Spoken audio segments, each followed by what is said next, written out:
Hello, good morning, and welcome to Hangouts and Headlines, December 1st, 2022. Oh my God, is it December? Good morning, everybody. Welcome to the winter months here in Michigan. I suspect it might be a little bit better for some of our colleagues in other countries around the globe. How is everybody doing this morning?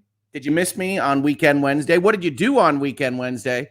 Did you come into question time? And in respect of question time, I have to offer my apologies because, and I believe this is fully user error, when I went to collect the questions for question time, I looked at the wrong post with respect to the Utreon, and that's all on me. That's my fault. So we're going to make up for it. We're going to do those Utreon questions we got in some other capacity. Probably not this morning, maybe tomorrow morning, maybe in a special episode, maybe depending on how time sensitive or news related they are, pushing them to the next question time. But I want to give my sincerest apologies for that. I make mistakes. Everybody's a human being. We've talked about that a lot in virtual legality. And as soon as I got a couple of notes about that, I was like, I wonder why they didn't show up. And I was like, I looked at the firm update post. I didn't look at the question time post. I am very sorry about that. That is my fault. And hopefully you don't mind too much. But I'm gonna cover those questions. I'm gonna make sure they are taken care of, because that's what we do here on the Hoeg Law YouTube channel. For my own end, I have been enjoying the Christmas presents that I've already received from COUNSEL because we needed to get them installed, if you can believe it. And so these theater seats with power recliners and everything else that she got for me to put into my Christmas space, my movie space, we watched a movie on, the whole family. We watched Disenchanted from Disney Plus, I guess, Disney in general. And the whole family's a big fan of Enchanted. Came out, right when we were really starting a family. We have a lot of good feelings about it, and Disenchanted was okay. Co-counsel will probably get into chat at some point today to tell you it was better than I'm saying right now. But it was very Disney Channel movie-esque. And if you're into that kind of thing, I recommend it, I guess. It's not the worst thing in the world, but it's certainly not anywhere close to its predecessor. So that's Rick's movie reviews this morning. On the Elon Musk front, it's actually pretty hilarious. Whenever we do a story here, either in virtual legality or headlines about Musk and Twitter or anything else, it almost seems impossible to stay in front of the movement of the news cycle on these kinds of things. So we have some updates even from when I announced this video pretty late yesterday, and some other angles that we're going to take on it. But the overall thrust of it is Elon Musk has a fight with Apple that seems kind of deliberately engaged in by him, either to get Tim Cook's attention at Apple, which he eventually does, or to otherwise just kind of make friends on the internet through his somewhat wild ways, including Tim Sweeney and Epic, which is one of the reasons I'm covering it here, is because it talks about Apple, it talks about Epic, it talks about 30% cuts, it talks about Elon Musk, it talks about Twitter, it talks about social media platforms, terms and conditions, and authoritative sources, information, misinformation.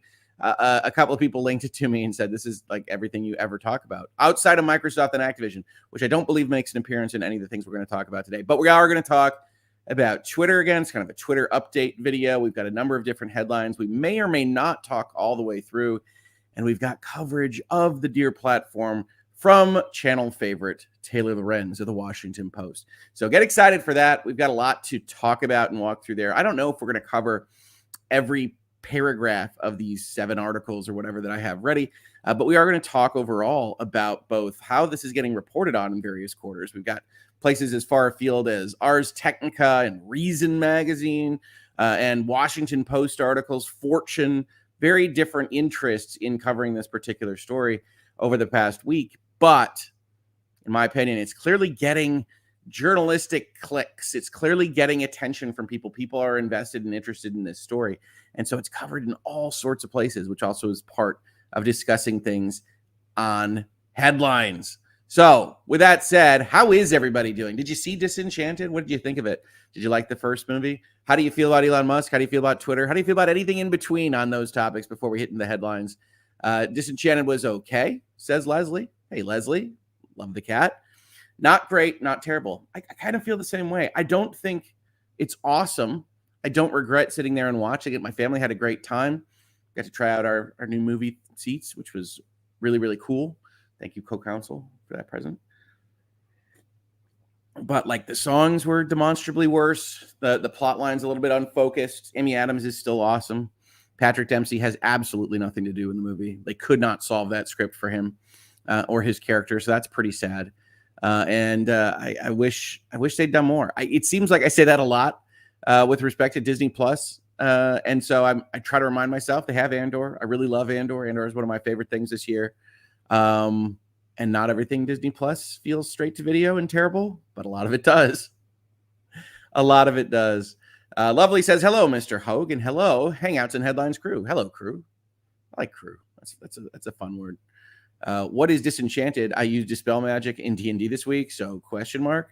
Disenchanted is the long erstwhile sequel to, I think, 2007's Disney movie Enchanted, starring Amy Adams and Patrick Dempsey, in which a Disney cartoon princess is brought to the real world, New York and Manhattan, and antics ensue. Disenchanted takes place either 10 or 15 years later, depending on who you ask. The age of the child doesn't really work if it's 15 years later, so shrug man emoji? Don't know. But it is sometime later. Everybody's older. Again, antics ensue. Different antics. Much more Disney Channel, Saved by the Bell antics. So if that sounds good to you, check it out. It also clearly has kind of a lower budget than the original movie and winds up feeling a little bit like a Descendant sequel or something like that. So please do check it out. Wish it were better. It's not awful, but it isn't my favorite thing ever. Sardinism says High School Musical still has guilty pleasure nostalgia for me. It has a High School Musical vibe if the songs were significantly worse than High School Musical. So that's also going to inform people as to whether or not they want to check it out. It's actually a surprise. I think the same people that did the Enchanted songs did this one, but they've been making a lot of music for the last 15 years. So it just didn't work out. Sometimes that's timing. Sometimes that's changes in the script that can't be easily accommodated by songs. But in particular, the power ballad song is ludicrous in its lyrics. And the whole movie kind of presents as more of a parody and satire almost than the original, which was also a kind of parody and satire, but there was an earnestness there. There was a heart there. So without spoiling anything, this isn't the spoiler zone for Disenchanted. I just don't think it matches the level of the original, which I really didn't expect, but it doesn't come as close as I would like. So there you go. There you go. Emily says, I wanted to go see the Knives Out sequel today, but apparently the last day to see it in the theater was Tuesday. Yeah, maybe headlines tomorrow will be about Knives Out because it's super interesting. Netflix put it in theaters, not in all theaters. It wasn't a terribly wide release. It was something like 500, 600 theaters. And they did it for like a week, essentially to drum up interest in watching it on Netflix next month, like a full month after you might otherwise be subscribed to Netflix. So they're trying to play games with this stuff. Theatrical distributors are upset at Netflix. So there's some interesting stuff to actually talk about in that space. It's one of those that's on my bookmark list as potentially being a kind of casual Friday hangouts and headlines. Let me know if that sounds interesting to you. But yeah, sorry you didn't get a chance to see it. It will be on Netflix, I think, in middle to late December, something like close to Christmas. Astrid, good morning from Erlangen again. Haven't watched Disenchanted yet. Dreaded it a bit. Will do now that it seems to be at least not awful. Retwitter. I got myself a Mastodon account. Toothy smile. Yeah, I've heard that a lot of people are doing that. No, I don't think you'll be offended by it or anything. And it does actually progress some of the characterizations. It's just that it has a lot of wasted space. You see this sometimes, right? Especially in TV shows, even more than movies, where you've got this cast that you have to try to accommodate. So you come up with plot lines for everybody, and some of them are they just don't work. They don't actually fit into the movie. And that is, in fact, the case with Disenchanted. Just a very clunky kind of script. That's a shame because Amy Adams is awesome. She is awesome in Disenchanted. Maybe not quite as awesome as she is in Enchanted because she's got a different job to do there. But she continues to be a great actress and fun to watch the whole time. Being a parody of itself is kind of Disney's shtick lately, says Raxis. I I never get this pronunciation right. Yeah, you can certainly say that for some of these things. Marvel is into kind of parodying right now. Star Wars, interestingly enough, has probably its most earnest series in Andor, the least kind of parody version of itself. Mandalorian slips into parody quite a bit with respect to like stupid stormtroopers and things like that. Andor takes the whole thing seriously. So it's just really weird. Disney Plus doesn't appear to have had a strong creative lead, like overall, as to what output they actually want to be putting on this channel or the streaming service. And that might be one of the reasons why Bob Chapek was let go, honestly. When you start to see massive losses on the content production side and you start to see just variability of quality, right? If you think about this as not a creative pursuit, but as, again, I use ball bearings all the time because we have ball bearing factories here in Southeast Michigan. And if you had this kind of variance in quality in making something like a ball bearing, yeah, you'd have problems at the operational and management level. So I think part of the reason Bob Iger is sitting there now is to try to save Disney Plus as some place that you can think of going for value and that you can get people in and that they can accept a price increase of the kind that is coming in about a week over at the Disney side. Nicholas asks the important questions. Have you seen the trailer for Cocaine Bear? Hey, YouTube, that's the name of a movie. I'm not espousing the use of cocaine or bears in this space. I have only seen kind of the Twitter threads, and it just reminds me of a kind of meme advertising type movie, much like Snakes on a Plane was oh so long ago. So I haven't actually clicked through to that trailer. Extremely loosely based on a 1985 incident of a bear getting into the cocaine. I assume that's what it's based on. Once a bear got into cocaine, and then they said, hey, let's make a movie out of a cocaine bear. Might be great. Hopefully it's tongue-in-cheek because you name it that, you've got that kind of internet zeitgeist, meme quality to it. But I have no idea. It's not anything I'm going to be checking out first and foremost. So you guys let me know whether that's worth my time on the bear that takes cocaine. That's an interesting choice, certainly. Deidre Simmons, good morning, Hoeg and Mrs. Hoeg. Good morning, Deidre. Always love starting my day with Hangouts and Headlines. It's my favorite place on YouTube. That is so nice of you to say. YouTube's a big place. Well, we really appreciate having you here. Thank you for the kind words. Good morning to you. And we appreciate you stopping in. Roxanne, Netflix also put Knives Out in theaters to have eligibility for awards. Netflix didn't own Knives Out. Netflix didn't have the distribution rights to Knives Out. Knives Out was a normally distributed movie to begin with. Pretty sure on that, Roxanne. Netflix signs on to the licensing deal for Knives Out 2 and 3 after the success of Knives Out, which gained like, I want to say just south of 400 million on a pretty small budget, while Rian Johnson was busy not writing Star Wars movies. Thank God. Thank you, Knives Out. So I don't think that's right. I don't think Netflix had an ownership interest in Knives Out, but I also don't think you're wrong that Netflix has put out movies that are made by them for short periods of time to be eligible for awards. I think Red Notice was in theaters for like 5 minutes. I think one of their other kind of premiere movies was out for a few minutes in theaters to do that kind of, hey, yes, we'd like some Oscar cred on this stuff. Kelly says, I didn't watch the trailer for Cocaine Bear because I was like, what? Yep. It has that effect. You're like, should I click on the trailer for Cocaine Bear? I have thoughts. Joshua says, Hoeg Law, it's a shame Andor came out just as some people stopped giving Star Wars shows a chance. Boy cried wolf one too many times. Hope it doesn't hurt the Andor or its director's future prospects. Yeah, that was really interesting to see, Joshua. You make a great point because I am a masochist when it comes to Star Wars, and I turn on the first episode of everything. This is my own personal weakness. And even as I didn't like Mandalorian Season 2, I hated Boba Fett. I'm like, well, we'll give Andor a chance. And I watched the first episode, and it's pretty slow. But they released the first 2, I think, together. Might have been 3. I think it was 2 together. And so I watched that one. That one was slower. And I'm like, I don't know. And as it went on, it was just your patience was actually rewarded with Andor. And again, for folks that didn't watch Question Time, I have not seen the last couple of episodes of Andor. I have been watching with my folks, Papa and Mama Hoeg, sometimes pop in, at least Papa does. And they were out of town for Thanksgiving to visit other Hoeg members across the country. and they wanted to have us wait to finish up Andor until they were around. So we'll probably be watching the ending of Andor, the last couple of episodes tomorrow, would be my guess. But we will see, and then I'll be able to better talk about Andor as a whole. But everybody says that the ending is awesome. In fact, they say it too much to me, so I want to try to not let my hype get too high for the ending of Andor, lest I be disappointed. But it is a shame that I did get pushback when I'm first recommending Andor. I'm like, no, this is the real deal, guys. Trust me.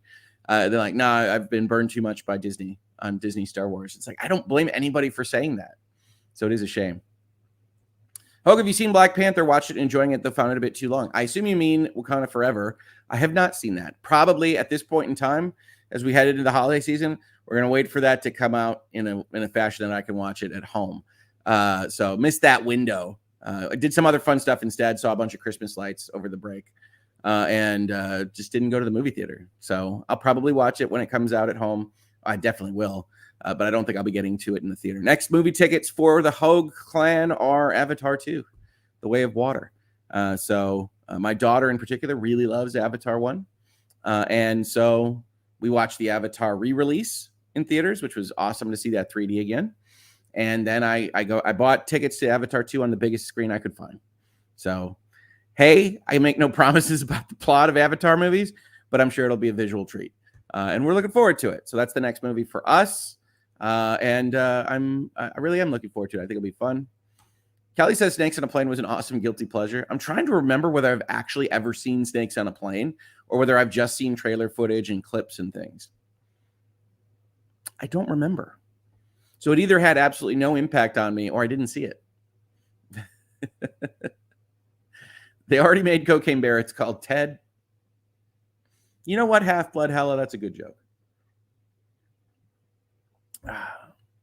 I'm still waiting for an entire race of Teds to be discovered on the Orville, just to bring those universes together. I think that would be quite the episode. A lot of people talking about the bear. Like, it's just an effective, thought worm to get you interested in the movie, isn't it? Is Cocaine Bear about the bear that ate all the cocaine that fell out of that drug trafficker's plane back in the 80s? If so, it's based on a true story. Cocaine Bear, to be clear, is about a bear that takes cocaine. That happened at one point in the 80s is just kind of incidental to the notion, as far as I understand it. But yes, it is based on real events.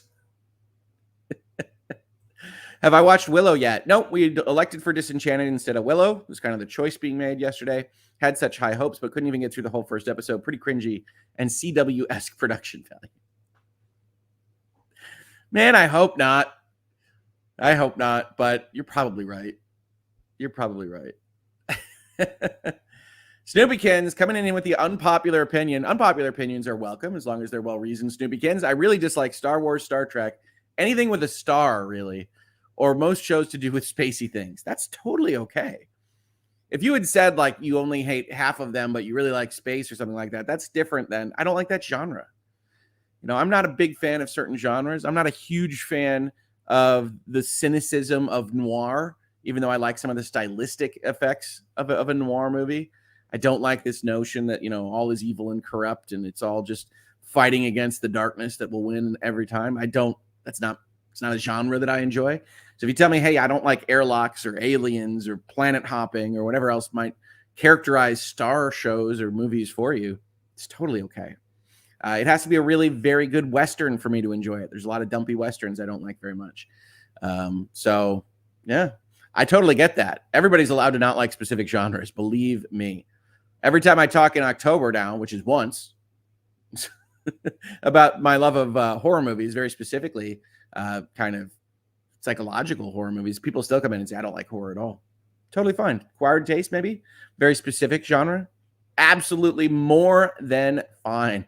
Callista, loosely based? Yes. Yeah. A bear has had cocaine, and so we made a movie called Cocaine Bear. I've never seen Avatar, lol, says Midnight Yell. Hey, you can check it out if you're interested. I will say that it does play better in 3D than it does in 2D because there's a lot of magic there. But it's an okay movie. It's just very formulaic. I really like the music in it. I really like some of the stuff it does with kind of the epic scope, which we used to get more of. We used to get more epics. You know, Braveheart won an Oscar for Pete's sake. So did Gladiator. Those kinds of movies used to exist. Avatar is kind of that vein, a big, giant epic. And Avatar 2, I would imagine, is the same kind of style. So we'll see. We'll see. Sequel to The Last Starfighter would be nice. Corwin, have you watched The Last Starfighter recently? I just watched Last Starfighter not too long ago. And the space stuff, which I think everybody remembers, is very cool. And the stuff at home is really weird. Really weird. So I think they'd have to make some tweaks to the formula to get that one across the finish line. But yeah, I used to love Last Starfighter. What kind of gaming person like me doesn't love the notion if you get good enough at a video game, they're going to take you in and you're going to save the actual universe? It's good stuff. It's good stuff.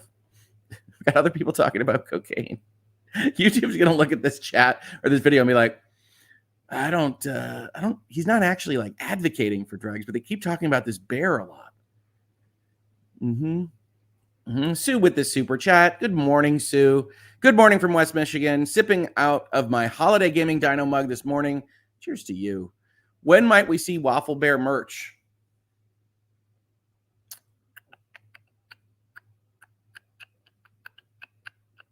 I think you'll see Waffle Bear merch in 2023, but here's the rub. I'm not sure it's going to be on my store. So Littlest Hoagling has plans. And so we will see how that comes to being. If it does happen in a different location, we will certainly tell you about it in this space. We will make sure that you know that Waffle Bear is available. But it's just we got some logistics planning to do. That's kind of what's happening behind the scenes there. Robbie Dobby says, I'm a huge Star Trek fan. Star Wars, not so much. They're very different kinds of science fiction. Star Wars, not so much science. I tend to think of Star Wars as a fantasy, more Lord of the Rings with spaceships instead of magic.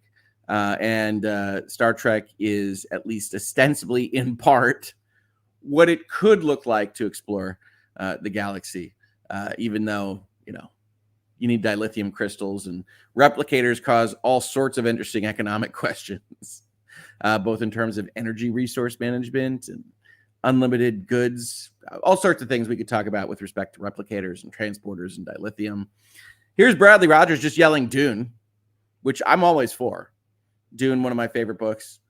Dune, really like the revival movie, really like the Sci-Fi Channel movie, really just like Dune. Like a lot of board games about Dune, video games about Dune. Dune's great. So I will match you, Bradley Rogers. Dune, exclamation point. The only movie I've seen in the past 15 years, says Alexis, is 84DE. Alexis 84DE, sorry. Has been James Bond. I don't do movies. Which James Bond? All of them? You only go, you show up at the movie theater every time a James Bond is released, which isn't terribly often, thanks MGM. Or just some of the more recent James Bonds. I'm interested in this. Britt Cormier and/or survives. Oh, come on, Britt. That is not a spoiler because he's in Rogue One. Yeah, I know. It's the problem with prequels, right? And I try to put it out of my mind. I'm actually very successful at this with prequels of just, they want to put people in peril. And so just not remembering who survives what is pretty workable for me in most contexts. But it does mean that in a show like Andor, you have to have people that you introduce as characters that you'd actually care about if they got into real danger or died as part of these kind of things. And I think they've been doing an okay job of it. Sometimes it's formulaic. Andor really isn't trying to rewrite the rule book on anything. It's very closely tied to kind of, I don't even know, like a World War II movie with a resistance, collaborators, empires, and whatnot.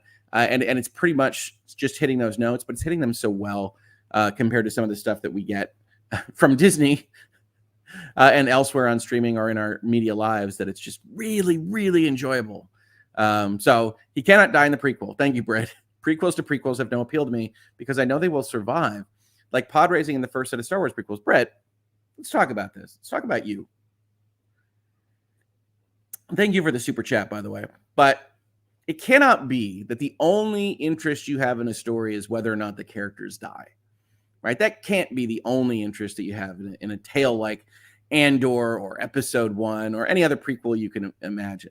Now, I do think showrunners and movie writers sometimes put people in peril that for long enough periods that you do kind of do the calculation in your head, being like, this guy isn't actually in danger in the story. And that can be kind of removing of things. But at least as far as I've watched in Andor, which is, I think, 10 out of 12, something like that, they haven't been too bad about putting the main character, Cassian Andor, which I still think is a somewhat ridiculous name, but it's vaguely Star Warsy.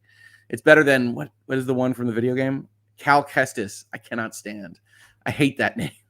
Sorry, Cal. I think they do a pretty good job of setting other things as problems. The future of the rebellion, which we know will survive, right? We know the rebellion will ultimately come into play in episode 4, but the how of the thing is as interesting as the what of the thing, in my opinion. And so I think Andor is still pretty useful. But just like somebody doesn't have to like Star movies in general, you don't have to like prequels if you're just really invested in saying, hey, I know how this turns out. I do like to find out the why if they have done their homework. Obi-Wan was terrible. There was no why there. It was all made up, all felt like fan fiction. Everybody had low production values. It was just no fun at all for me. I know some people like Obi-Wan. I'm glad you did. I'm glad anytime somebody likes something, I'm not here to be a wet blanket on everybody's likes. But I thought that one was bad because it just had no, it wasn't explaining anything. It was making up a story. This one is very clearly, hey, how did the Empire operate? How does a rebellion get started on a galactic scale? What does that mean? Who is invested in it? You know, I think, what is it, Skarsgård? And the actress playing Mon Mothma, like that's some of the most fun stuff for me. I love that kind of political machination. And I know like people complain about that in the prequels, but I think you see the opposite of it when you look at something like the Disney Star Wars. We're like, no politics at all. We're not going to let you know anything about how the universe is working here, which makes everything feel tiny in scope and importance. Andor is the opposite. Andor is, let's have entire scenes where the government bureaucrats are in a circle, and I would eat them up. I honestly would watch like a show about the Empire's briefing room and just kind of back office politics. Not a parody. I don't want you to make fun of it, Disney, but just actually watching them have those interactions is one of the best parts of Andor to me. Does that make me weird? Probably. We're all weird, folks. But that's one of the things I think really works for Andor is let's talk about how this would feel in reality. And that's fun. That's fun. So Britt, I'm sorry you're missing out on Andor. I absolutely love it to death. But thank you so much for the super chat and the support. Your constant support. It is awesome. What else do we have here? I do want to get into Elon as we press on here.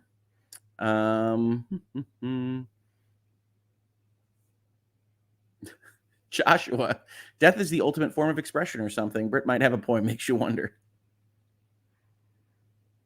I'm not saying death isn't a useful part of storytelling, including danger and peril. But if it's only death, it kind of feels like that section of The Office where Michael Scott is doing the play acting, and he only ever brings a gun to his imaginary play acting because that's as dangerous as it can get. And everybody's like, well, there's other ways to have this scene play out than you have a gun. It seems like you don't have to just write for death. A lot of stories don't have the main characters die, and you can still have fun with that. Just try not to put them in over extensive amounts of peril, writers, because that's not going to play too well for you because we know that these people survive. Britt says it's not the only reason. Okay, fair enough, Britt. Much like watching racing, I want to see who wins, but I also want to see the crashes. Sure. I get that. And it's the job of a show like Andor to add enough interesting characters that you haven't seen before that could potentially die and be imperiled that you're interested in. I think Andor does that. Donna says Wednesday on Netflix was awesome. I'm still only halfway through the first episode. Still on my list. So I will check that out. Whiskey says morning. Good morning, Whiskey. Alexa says James Bond, all of them, can't wait for the new actor. Okay, so you only go to the theater for James Bond movies. I actually love that. I'm a big fan of James Bond movies. And I'm actually a big fan of basically all of them for different reasons, whether it's comedy and ludicrousness, bad fits for James Bond, good fits for James Bond. One of my favorite James Bonds is one that people don't talk about very often, which is Tomorrow Never Dies, which of course is about, this is actually a pretty good segue. We'll see if I can just segue this directly to the articles, which is actually about a billionaire media industrialist titan using information and misinformation to attempt to gain control in the world. It's one of my favorites, but it doesn't get talked about a lot. I don't know why. It's better than Die Another Day. I promise. Check out Tomorrow Never Dies. Okay, well, we're going to use that as our segue because we're going to talk about our own industrial tech titan that may or may not have designs on world domination. Who knows? I don't know what to say about what Elon Musk does or doesn't want out of life. What is best in life, asks Elon Musk. So we'll just get this window set up and we'll talk a little bit about it. So like I said, this is probably a little bit of a different version of headlines than some of the ones that we would do where we go through every line. This is kind of a potpourri of different headlines. You can see the tabs even on the top of your screen go all the way into the logo. And I just wanted to talk about it a little bit because there are these different angles and different focus points that everybody has. And these articles come from various points in the last 4 or 5 days, just to kind of give you the overall 30,000 foot image. And the one I used for the headline, I thought was the one that was the most provocative. So this is Yahoo Finance. We've talked about Yahoo a lot as an aggregator. Good news about Yahoo is they go and they aggregate things that are otherwise paywalled or problematic and difficult to get to, or formatting is terrible. But it does mean that they get a little extra credit for me on like the front thumbnails here. So this is actually a Fortune article, and it is titled, Elon Musk gutted Twitter's content moderation team. Now he's worried about tyranny if Apple deplatforms him. Now, this is interesting, right? Because this headline doesn't really go together super well. So we kind of have to analyze this as what is the intent of the Fortune headline here? And it would seem to be highlighting some kind of hypocrisy. Elon Musk guts Twitter's content moderation team. Gutted is already a kind of very editorialized word, right? You don't use gutted if you're in broad agreement with what has happened in general, right? You know, Elon Musk reduces size of Twitter's content moderation team. Those kinds of things. Gutted is like, oh, went in there, gutted the thing. And now he's worried about tyranny if Apple deplatforms him. Now, the tyranny is in quotes, both because they're quoting Elon Musk, but also in a headline format to suggest, you know, tyranny if Apple deplatforms him. He did a ridiculous thing, and now he's upset if Apple does a ridiculous thing back. It's trying to highlight some kind of hypocrisy, but I don't think they actually go together super well contextually here. So that's interesting to me. Let's see what they actually have to say. Elon Musk warned the world faces nothing less than cruelty and oppression if Apple makes good on its alleged threat to drop Twitter from its app store. So we can see the framing here, and actually it's framing that I was very similar to, that I was, what? Spoiler alert, skew. Didn't Musk and Cook kiss and make up in a tweet? We'll get there. I got you. Like I said, it's very difficult to keep up with these things. So this article is from like a day ago, and we actually have to make sure that we try to update the stories when we have these headlines. But I got that tweet. Don't you worry. Don't you worry. But in terms of this article, you can see that the framing here is Elon is a crazy James Bond-esque supervillain, right? Tomorrow never dies type guy. It warned the world facing nothing less than cruelty and oppression. And I didn't go this far as the head of this Fortune article does, but earlier this week when we were talking about Fiji, I actually highlighted the tweet we're going to see as being hyperbolic and self-aggrandizing and kind of ridiculous, because it was. Elon Musk, if you follow him on Twitter, and it's a very entertaining follow, does go far afield, does go into this heightened comic book land of speech that I don't think is very effective rhetorically, but it's clearly pretty effective for getting your name in the paper, and it's pretty clearly effective for getting people to talk about you in general. And so it depends on what your goals are, as we like to say in headlines or when we're analyzing corporate messaging and virtual legality. What are you trying to achieve? And so you could think Elon Musk is crazy, and I do think he tends to be on the crazier side of things. But you could also offer that he's using that craziness to achieve his ends in a way that, while Hoeg wouldn't do, is maybe benefiting Elon Musk and Twitter. And that's what we'll get to, the kissing and making up, which you could argue is a part of this, that this is what he was aimed at when he says, this is a battle for the future of civilization. If free speech is lost, even in America, tyranny is all that lies ahead. Okay, I'm not sure Apple deplatforming Twitter is the abandonment of everything that Americans hold dear, but, you know, Elon Musk out there. Musk hopes to turn Twitter into a super app. So again, this is Fortune, right? When we talk about this article, they're looking at this from a business perspective. What in the world is the plan with Twitter? We've heard Elon talk about X as this overall concept, and Fortune kind of runs with it. Now, the only issue I have with this is not what Elon Musk has said. The only issue I have with that is I really do think that every journalist, I'm not a journalist here, I'm just a commentator, But everybody that looks at this really should be taking what Elon Musk says with a grain of salt, that he's either trying to achieve some kind of other tonal purpose with his statements, or he's just not thinking through the implications of all of them, and he's very rapid to change his mind, his direction, his plans, what have you. So I don't know that I would include this here, but you do see that they're trying to say, okay, he's a little bit crazy. They're setting up the early paragraphs where he's crazy. What does he want to do with Twitter? He wants to have a larger global version of Tencent's WeChat used by virtually every Chinese netizen. Don't use netizen, Fortune. At some point in the day for transactions ranging from booking concert tickets to paying for groceries delivered. If successful, Musk and his wealthy clique of co-investors could yet earn a fortune by pocketing a commission on each transaction. Now, what's interesting here is this is a kind of non sequitur to everything that's being talked about up here, but it does help establish, again, this kind of really ephemeral, tangential version of hypocrisy, right? Because what they've set up here is that what Elon Musk wants to do with Twitter is to take a commission of transactions. And what is it that Apple does? Well, Musk's Apple problem: under the App Store rules, Apple gets a 30% cut of any revenue Twitter generates through iOS-enabled mobile devices, which is not entirely true. I think like Twitter Blue would be a subscription service that if you signed up for with Apple, they've got a lower subscription fee for 12 months. There's a whole bunch of stuff we'd actually have to analyze there. It's not as flat rate as Fortune suggests here. This embedded fee has prompted Fortnite publisher Epic Games to take Apple to court, where they got absolutely whipped, and is now cause enough for Musk to tweet he is going to war with the company. Again, very aggrandizing kind of language. But by siding with this 30% tax is immoral, et cetera, as Elon Musk went out with, who else are you going to call to your defense but Epic Games CEO Tim Sweeney, who I have to give credit to? I have a number of interactions with him on Twitter.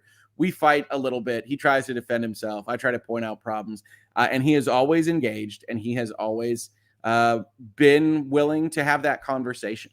So, I give Tim Sweeney trouble on Twitter and on here, talking about this position that he has taken against Apple and the breach of contract and all sorts of stuff. But he isn't, some of the gaming journalists that block you instantly when you say something like, I'm not sure that's quite right, or anything else at that level. He does engage with those conversations, and I always have to admit, I respect that. And the same goes for Taylor Lorenz, who will be appearing on our screen very shortly.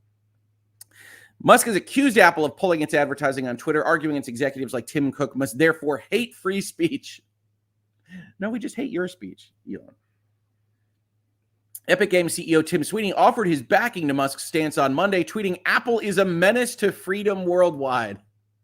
They maintain an illegal monopoly on app distribution.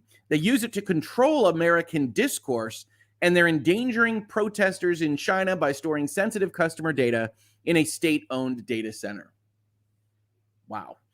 Pretty broad speech from Mr. Sweeney and his company that's 40% owned by Chinese state agency Tencent. But hey, you do what you got to do if you're Mr. Sweeney.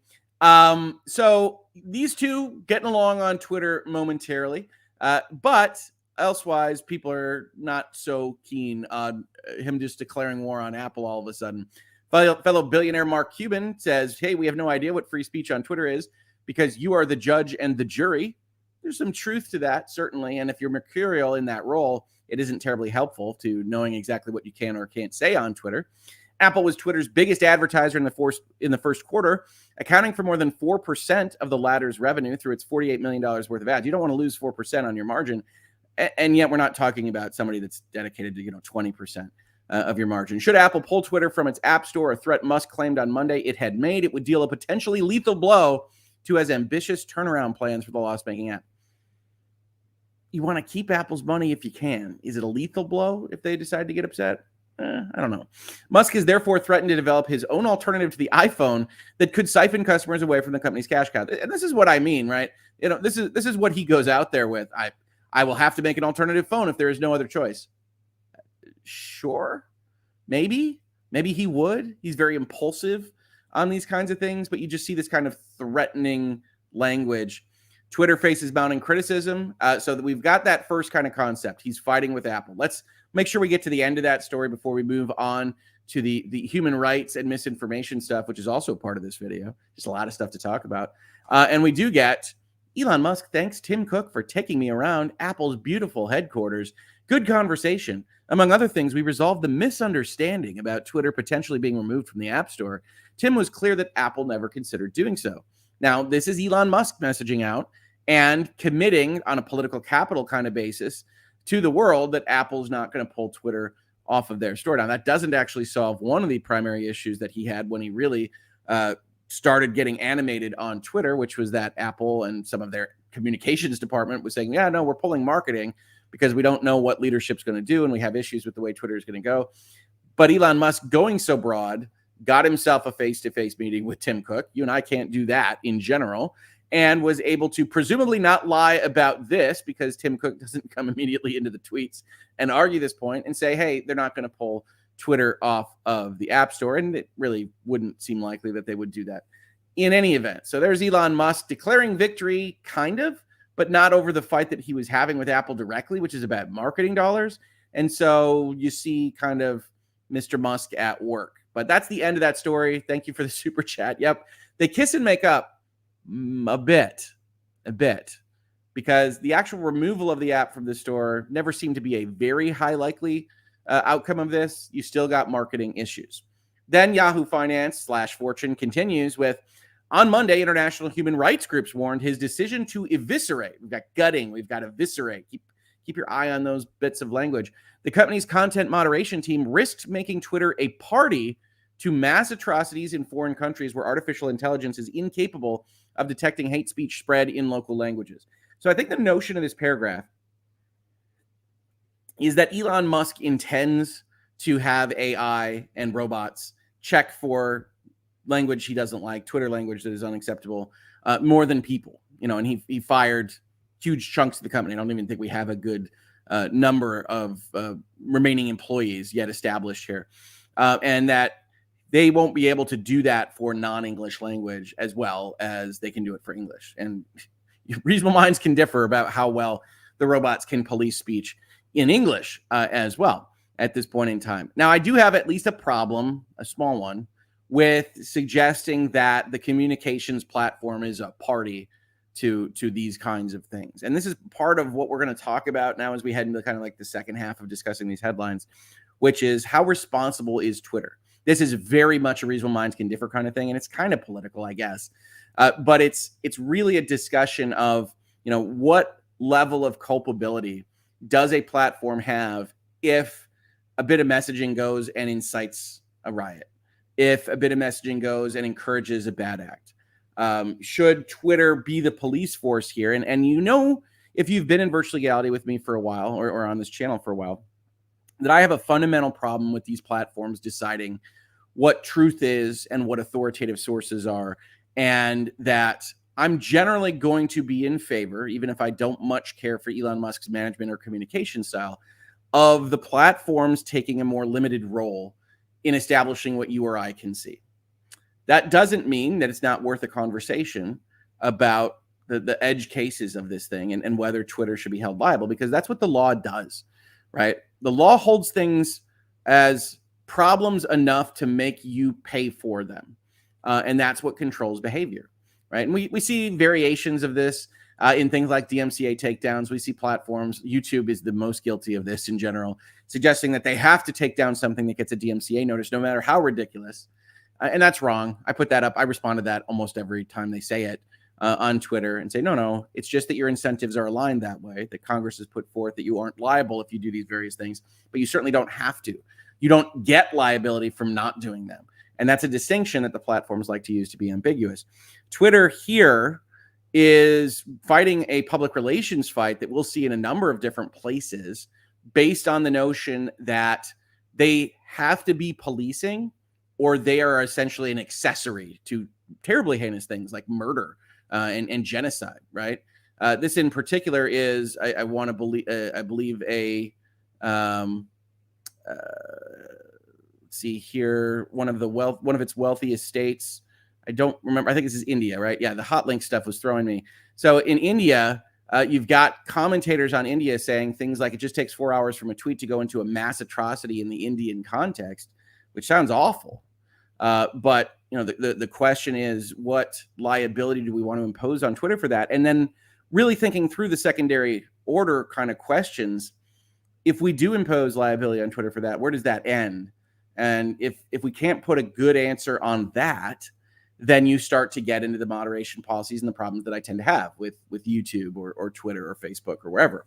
And so what you're getting here today, what we'll see in Ms. Loren's discussion, which we'll get to right now, I think is a good time. So let's just pull this one down, is this notion that if Twitter changes its moderation policies realistically at all, then they're suddenly going to be culpable for these very, very bad things that are otherwise happening. And I'm not sure that's fair. I'm not sure that's where we want to set the line, but I think it's an interesting conversation. And some of these places, the reason this is in headlines, some of these places assume the right answer in a way that I think is very deleterious to the conversation. I don't think that this answer is as obvious as some people think. And I'm going to show you both sides of that as we go along, to just assuming that there's an absolute correct answer here and that everybody else is silly on their conversation point. So before we get into Ms. Lorenz and the Washington Post's take on this, let's see if we have any comments. I'm going to take a sip of tea here. I know we got a super chat. Skew, Hoeg, I said kiss and make up, not French kiss and make up.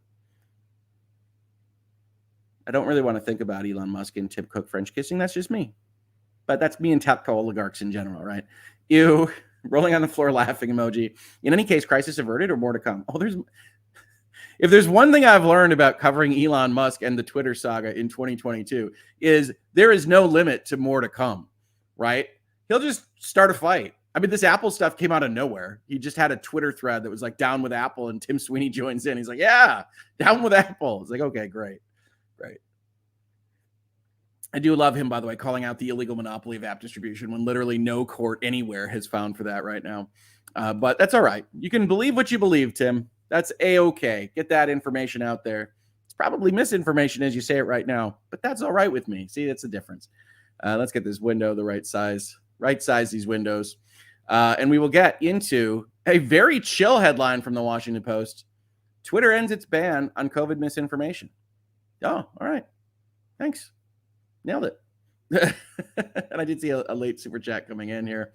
Mo B, Sinead McSweeney, a Twitter Irish executive who was let go, has obtained a temporary high court injunction to stop her termination as it was not compliant with Irish employment laws.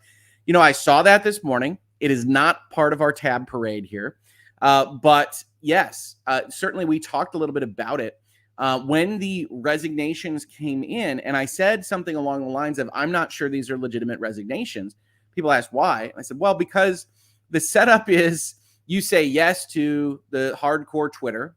And if you don't, I will deem it your resignation. Formally, legally, that's not a resignation. The failure to do something absent additional consideration is not you resigning from your job. It's essentially a kind of constructive discharge that can get you into trouble in certain jurisdictions, especially in Europe or former Europe. And so it is no surprise to me that Twitter will have certain of these issues with regards to how they treated certain of their employees. I don't think they'll have those same issues in the United States for the most part. But I did see the story, Mo. Thank you for bringing it back to my attention. We're not going to cover it separately in a headline. I did read about it. But the basics is that process of not saying yes to an email was deemed generic and not a formal resignation. And so Twitter restored her. So Twitter's having all sorts of trouble with kind of compliance issues. I think we knew this about Elon Musk in terms of like his interactions with the SEC and statements about his stock and whatnot. He really doesn't believe in or that they apply to him the kind of regulatory regimes, what we would probably consider the smallish stuff that is mostly compliant by paperwork. He just ignores that or thinks that it's too much of a hassle for him, but he does wind up having to restore people's jobs when their resignation wasn't accepted by the high court and things like that. So definitely. Here's Dad, Papa Hoeg, back in the house. Hey, Papa. I may disagree with every word you say, but I will defend to my death your right to say it. That's the America that I remember. Go blue. That's actually Voltaire. I'm not even sure it's Voltaire. It's very funny that you say that, Dad. I give this story, but I was new to Twitter back whenever I was starting to market the firm, Hoeg Law. I was new to Twitter, and they were having some kind of conversation about punching people. And I said basically this. This is actually what I tweeted. I just tweeted the Voltaire quote. And this was my introduction to Twitter. This was the first like 6 months I was on it. And I was called like a Nazi by like all sorts of people. I was like, oh, this is interesting. We're learning a little bit about the modern social media political paradigm. And it's one of the reasons Mrs. Hoeg Law, co-counsel, really stayed off of social media a bunch, is that she saw all these people attacking me for saying this kind of sentiment, and I got a lot of trouble. But it is the truth, Dad, and I appreciate you bringing it up. Thank you for the super chat. You don't have to super chat me, Dad. And it's an important kind of concept, right? That the freedom of speech as a notion, we're not talking about the First Amendment, so this can apply across jurisdictional lines. The right to expression is most at risk when somebody is saying something that is bad, that is heinous, that is dislikable, especially if it is dislikable by a majority, the mob. And so if the freedom of speech or expression is to have any power or protective qualities whatsoever, it really has to be applied most consistently and most seriously to stuff we don't like to hear. And that's hard for people. Everybody likes to hear what they like to hear, right? I'm for the things you're for, and I'm against the things you're against, right? But it's hard. It's hard because that's part of what I do here in Virtual Legality and Headlines is try to talk through these issues on a rational basis. Reasonable minds can differ.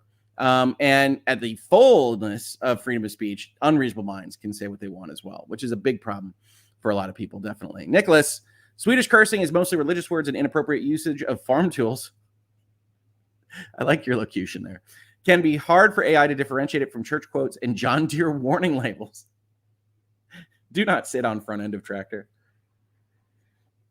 Yeah, I can imagine. I can certainly imagine that. There's all sorts of idiomatic problems that AI would have across jurisdictional lines. And, I know it's important from a commercial perspective for Elon Musk, regardless of how he believes on speech, to try to satiate the Tim Cooks and the other tech oligarchs of the world, the people with the marketing messages. But I honestly think part of the reason he immediately launched into the Twitter Blue stuff is that he wants to get his revenue more member and subscriber base than advertiser base, which you're also seeing across all other platforms, right? You are seeing all sorts of content creators move into, I want my own website. I don't want to be beholden to YouTube or Facebook or Twitter or whatnot. The advertisers are the ones that really run these places. And I don't want to be able to be, completely stricken of my livelihood if you're that invested in a platform like this one, because the CEO of Coke doesn't like what I had to say about the World Cup in Qatar, right? Whatever it might be. That is happening on the margins with respect to marketing dollars. And so you see a lot of people moving out of that. In content creator terms at a much smaller level, that's what Utreon is. That's what Patreon is going and getting some kind of subscription tier from people that want to see this content continue. That isn't beholden to what YouTube likes, whether or not we're an authoritative source, and whether we have offended someone at some corporate headquarters in some fashion. And so you're going to see that movement continue to happen. And it's interesting. It's interesting to consider what the implications for that might be. But we're a long way from there. And Twitter is still absolutely dependent on those advertising dollars. So we will see. Certainly, I think it's a great point, Nick, that AI is going to struggle with idioms. It really, really is. All right, let's talk about Taylor Lorenz. I know she's your favorite, folks. I have to tell you, this article is pretty neutral-ish. Now, you still have the kind of self-selection problems of like, who are you asking the question to? How are you framing the answers? That kind of thing. We'll see that as we look through this. But overall, this is not the, grand offensive Taylor Lorenz article that you might have seen covered in this space in different capacities. So Twitter ends its ban on COVID misinformation. Doctors and public health officials say Musk's decision is a huge step backwards and will lead to more deaths. Now, I like health, okay? And I'd love to feel better about the health system in the United States. I don't. We can talk about that in a different capacity. But I love health. I think there are a lot of great doctors out there. I think there's a lot of well-meaning people at all sorts of agencies and regulatory bodies. But this subheadline can't help but read to me as people who were once thought better of would like you to listen to them more and don't like not being listened to. Twitter will no longer enforce its policy against coronavirus misinformation All of these words are going to have a YouTube bot trolling through our video, by the way, guys. So say hello to the YouTube bot. Worrying experts who say the move could have serious consequences in the midst of a still deadly pandemic. Now, the context here from Ms. Lorenz is actually pretty interesting. If you follow her on Twitter at all, she is still very concerned about COVID-19 and the pandemic. So that's a part of this. It's also one of the reasons why I think maybe journalists say too much on social media, because I know that she reacts very negatively to anyone that says, oh, well, you know, this about masking or this about policies in these various states. And it comes across very, very much in her Twitter threads as like, so you all want everybody to die.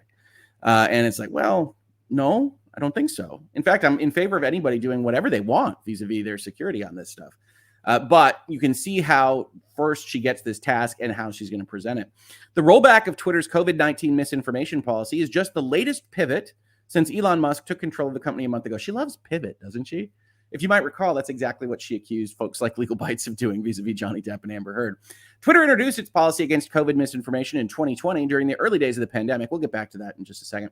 Since then, the company had suspended more than 11,000 accounts and removed more than 100,000 pieces of content for violating the policy, according to a report from the company. Several high-profile figures ran afoul of the policy, including Representative Marjorie Taylor Greene, whose personal account was suspended in January for violating the policy by casting doubt on the efficacy of coronavirus vaccines.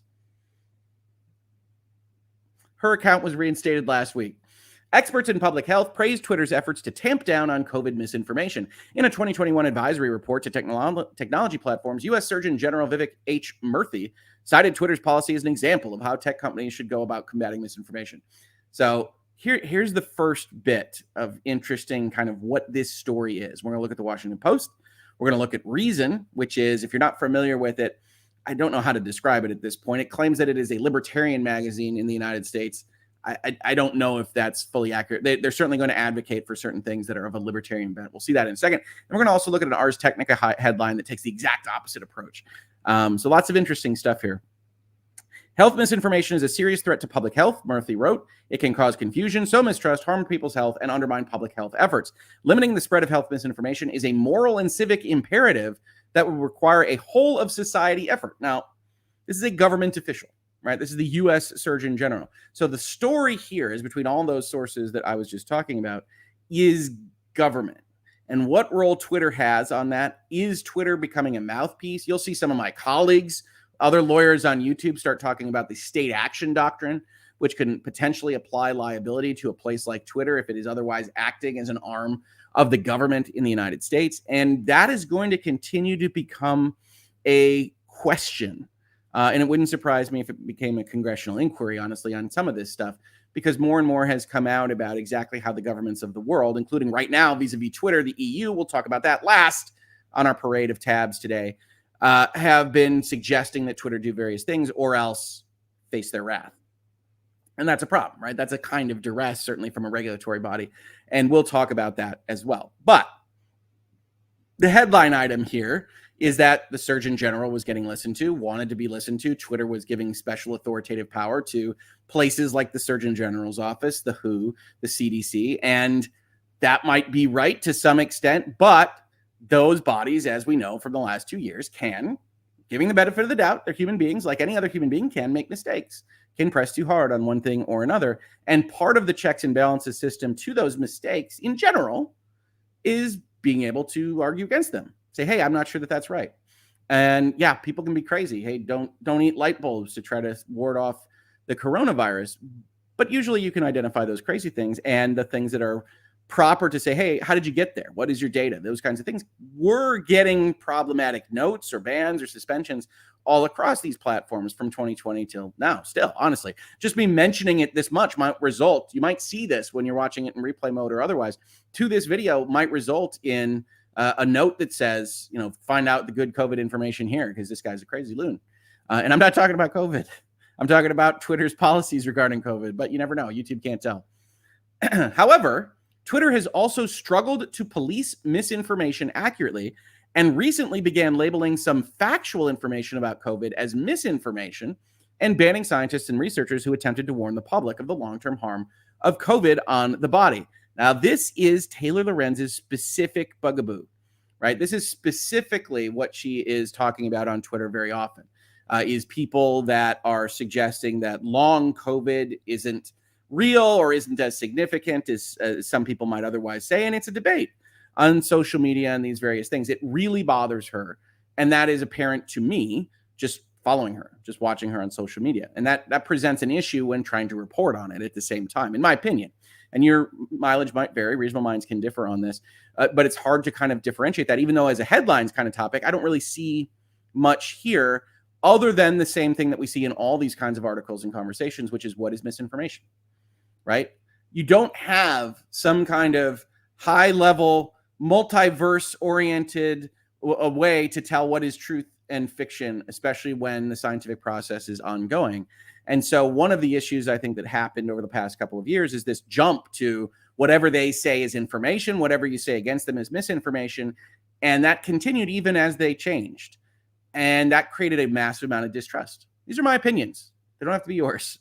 But that's what I think happens here. And you get this overall concept, and the Washington Post and people like Taylor Lorenz report on it as if it's a known, quantifiable thing that we can just adjust our thinking for. That's misinformation. That's information. How do you establish that? It's what the Surgeon General says. What if the Surgeon General gets it wrong? Does not compute, right? Like there's no follow-up to that from this particular sourcing.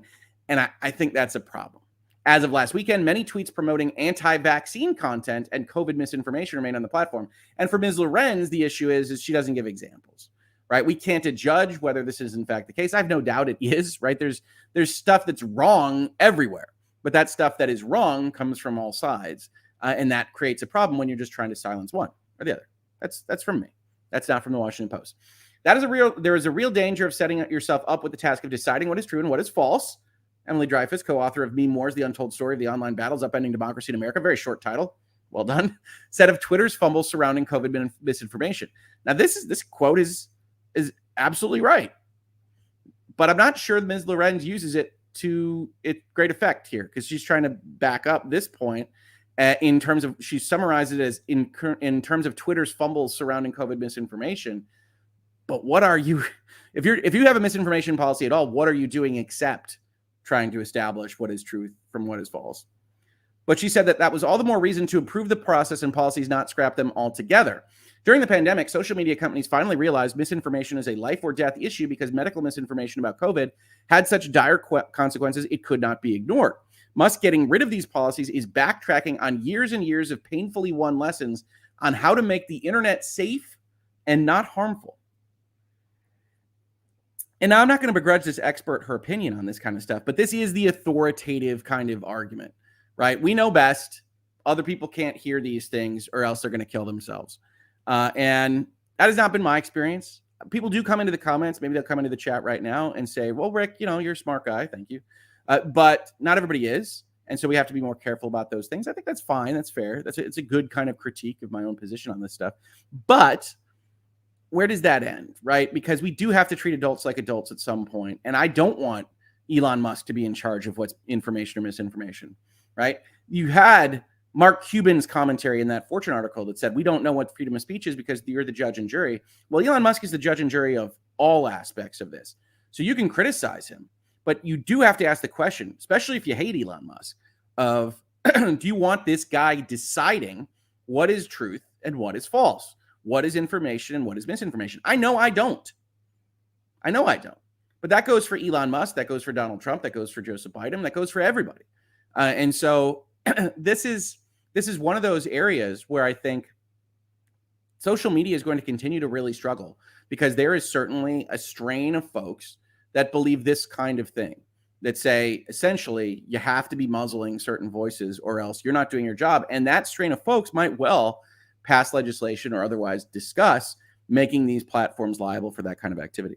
Now, maybe you say, Rick, that's all well and good. You're for freedom of speech, freedom of expression. That's nice. But platforms suck.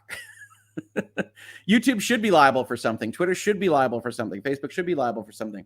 I'm not going to say you're wrong philosophically. I am going to say it's a very difficult nut to crack in terms of writing the law so that you don't result in some kind of Elon Musk and Susan at YouTube and Mark Zuckerberg are the ones that are actually deciding what discourse is based on what the government tells them it is. And that's troubling for someone like me, certainly. I'm doing internal medicine, and I see a lot of patients in primary care clinic, said Max Jordan Ngumani. I totally butchered that. Sorry, Max. A resident at Brigham and Women's Hospital in Boston. A lot of what I do when I offer vaccines is combating disinformation. The spread of misinformation online on platforms people rely on for news like Twitter worries me, especially when I think about my patients who are more vulnerable, older, or not English speaking. If they're not English speaking, are they getting all their information from English Twitter? Probably not. Probably not. John Schaefer, a health sociologist and postdoctoral fellow at the Johns Hopkins Berman Institute of Bioethics, so on the authoritative source list, said he worried that when combined with Musk's plan to allow Twitter users to purchase a blue verified checkmark for $8 a month, the abandonment of the misinformation policy will be especially dangerous. People with the purchased blue checkmarks will certainly sell snake oil and promote baseless ideas for their own personal and political profit. And the result will be that poor people will continue to die from COVID, Schaefer said. That's very bold. I'm glad Mr. Schaefer could read the future. I cannot, so I'm a little bit at a disadvantage to Mr. probably Dr. Schaefer here. But you do see this again, the strain of people that would otherwise be deemed authoritative would like to stay authoritative. They don't want Hoeg on YouTube saying, I don't know, we should think about this a little bit further. Certainly, the rollout of Twitter Blue has not been terribly successful, but I would argue that certainly you didn't need to be a Twitter Blue subscriber to start selling snake oil. We have about, 7 months of Hangouts and Headlines to start talking about snake oil salesmen in all walks of life. Lucky Tran, director of science communications at Columbia University, said scrapping the COVID misinformation policy will contribute to public confusion. We're going through an infodemic alongside a pandemic. Wow. Buzzwords. What that means is people are exposed to so much information that they don't know what's true or what's not. They're incapable. They need our help. They don't know what to do to protect their health and the health of people around them. This change by Musk is going to make that problem worse. Top men, right? Famously from the scene of the Indiana Jones, where it says top men are on it vis-a-vis the Ark of the Covenant. It's a joke about bureaucracy and what experts do and what trust you have to put in experts from back in the 80s. But it is going to be the case that folks that have an expert authority or appeal to that are going to want to push for that. I hate this notion. This is editorializing by me, but this notion that you cannot possibly understand the data that you are getting. You can't possibly interpret these things without some kind of guidepost.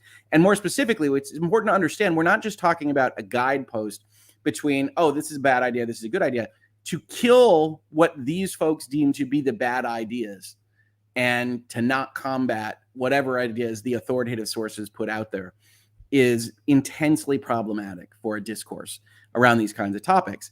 And asking Elon Musk to impose it is interesting. Now, I said this was a pretty neutral article, and it is, but it's clearly slanted and getting quotes in one direction so far. Let's see where it goes.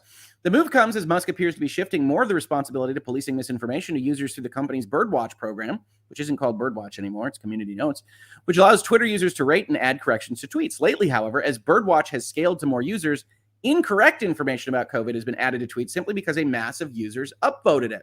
This is dangerous, Dreyfus said. Musk is scrapping a misinformation policy that was imperfect and replacing it with a new system that's much more easily hacked and gamed. What he's doing with this policy is washing his hands of Twitter's responsibility of determining fact or fiction and giving it over to the users of Twitter, which we know is not going to be an effective strategy at all. Okay, now, from a lawyer's perspective, you just said Twitter has a responsibility there. Where? From a legal perspective, it wouldn't seem so. And do we want our platforms to have a responsibility of determining fact or fiction? I dare say Elon Musk, probably pretty bad at it. They will make true whatever they want to make true, says the mob. It's very interesting critiques, right? Because if you only have one class of authoritative sources discussing these things, they will make true whatever they want to make true. Isn't it equally applicable in the opposite when you have someone saying these things? Well, that's beyond the fold. Yoel Roth, Twitter's former head of trust and safety, said Musk's decision to stop policing COVID misinformation was bad and damaging and probably not tenable going forward. You simply cannot do that if you are operating what you want to be a commercially viable consumer service. Well, you might be able to if people want to be involved in Birdwatch and communities and pay for Twitter, if they think it's a valuable thing in their lives. That might be the direction Twitter is trying to head. Musk himself has spread COVID misinformation, okay? In 2020, he claimed that coronavirus cases would be close to zero by April 2020. He also told SpaceX workers in March 2020, as the world was just beginning to shut down during the pandemic, that they were more likely to die in a car crash than of COVID.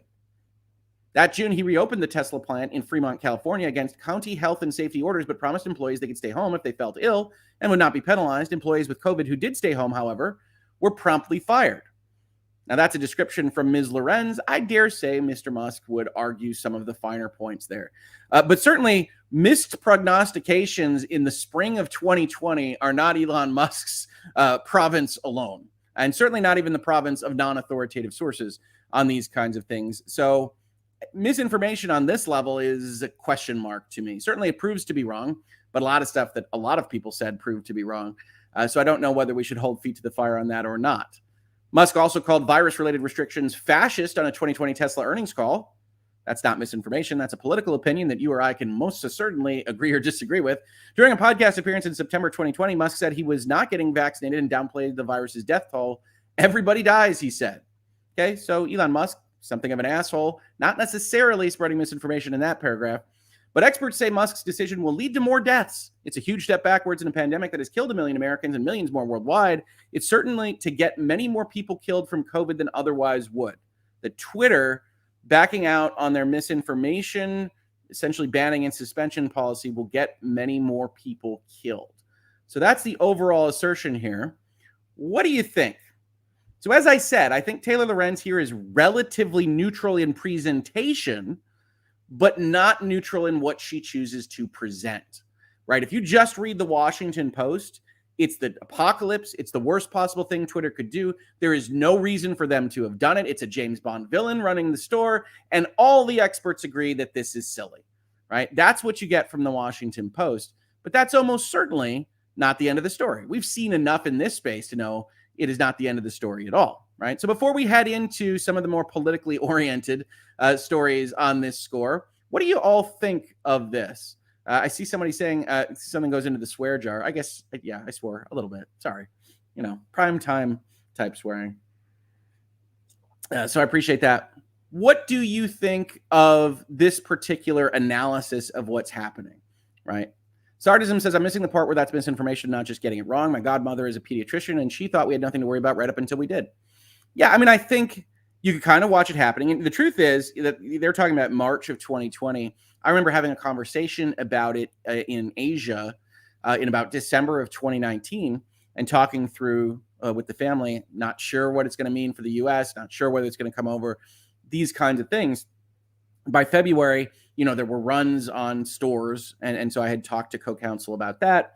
But we didn't really know exactly what was going to happen. And I think he's a blowhard. I think he's a blowhard on everything. Sorry, folks, if you're big Elon Musk fans, but I think he is. But at the end of the day, those were assertions. And certainly people can have a lot of opinions on vaccine mandates. A lot of people had opinions on those all across the world. So I don't know that that's, a reason to kick him out, unless you, as the author of this piece, Ms. Lorenz, effectively think that itself is an unacceptable position to hold. And I think that comes across a little bit in the article. And that's a shame from a journalist, but it's okay. She has presented her argument. I would have liked to have seen some other people there saying, hey, well, why might this be a good thing, right? Elon Musk probably isn't just a James Bond villain. It's probably not just to kill people. What might be the defense here? What does Twitter have to say about it? What do others who talk about this have to say about it? Washington Post isn't interested in that. They're interested in establishing that it's the worst thing ever. Secret McSquirrel says it's like Boozy deciding what is disruptive. Right. Well, certainly Taylor Lorenz being in charge of the misinformation board would give me a great deal of pause. But it's not distinct to Ms. Lorenz, right? I feel the same way about Elon Musk. I would feel the same way about the trust and safety person at Twitter. This is where you get into it. It's like, I don't know you, and I'm certainly not going to agree with you 100% of the time on this stuff. And then you add in government requests, and you have a whole melange of problems arising from this thing because the government can't censor. That's in the Constitution. But what happens when they ask Twitter to censor for them? And then what happens if they threaten Twitter at the same time that they ask Twitter to censor for them? Well, that we're really starting to get into very interesting questions of law. And that's a potential problem. Let's see here. Morton. No, that's not right. Sorry. Is Turbo 1984 says what Hoeg doesn't realize. I'm always interested in comments that start with this. Is that Musk fans constantly have to grapple with Elon overpromising features and products. I think I do realize that only from the last year is that he promises all sorts of stuff. Absolutely nobody would be offended for calling him a blowhard. Good. I'm glad to hear it is Turbo. That's what I would describe him as. If we're giving full benefit of the doubt, He's like Peter Molyneux in the gaming space, if that rings a bell for anybody that's like, this nut will turn into a tree and all these various things will happen in Fable, or this, I'm really talking to this person through my Connect or what have you, that this is at bare minimum, benefit of the doubt, a dreamer who says whatever pops into his head. Less benefit of the doubt is a blowhard that tries to manipulate messaging and interactions with other people like Tim Cook at Apple through being extra vociferous while also having billions of dollars. Yes. Morton says, what other sources should be consulted for such an article? I mean, I think we're gonna talk about kind of the opposite end of this, especially with the Reason article. We're gonna get into that in just a minute. Morton says, Twitter user 4457 who is certain that the cure to COVID is eating 2 cheese sandwiches a day, ? Musk itself, who does generally not respond to inquiries unless it's for pieces that favor him. I don't, if you can look at Twitter user 4457 and say, hey, that cheese sandwich idea doesn't sound great, I think we're doing all right. The problem is fundamentally, if you establish this bright line of what information and misinformation is, and it's going to be up to Elon Musk to determine, anything that's remotely close that criticizes authoritative sources are going to be reported on by places like the U.S. Surgeon General's office or the Washington Post as things that are misinformation or wrong. And you can see they don't give a lot of examples in Ms. Loren's article. And when they do, some of them are arguably misinformation. They're almost all forward-looking statements, so it's a little bit hard to declare those misinformation in of themselves. But when you start getting into him saying vaccine mandates are fascist, it's like, well, that's a political position. You or I don't have to agree with that at all. But that's not misinformation. That's an opinion. If you try to use that to add foundation to your argument, you've lost me rhetorically, because, okay, now I have to question everything else that you've put into your article about misinformation, because I don't know what you're talking about, because you've already given examples that are not what I would classify as misinformation. Maybe wrongheaded, maybe blowhardy.